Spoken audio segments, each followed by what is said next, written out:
Hey guys, in this video I will show you how to integrate ClickUp with Teams. Alright, so let's begin with the video.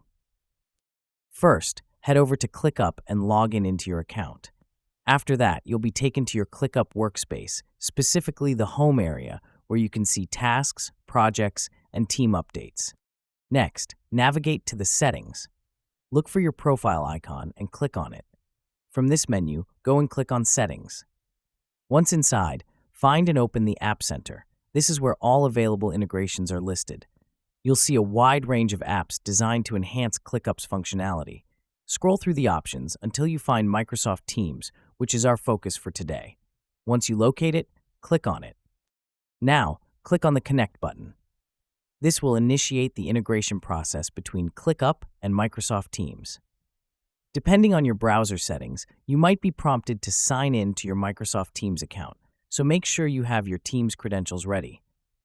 Once connected, you've successfully integrated ClickUp with Teams.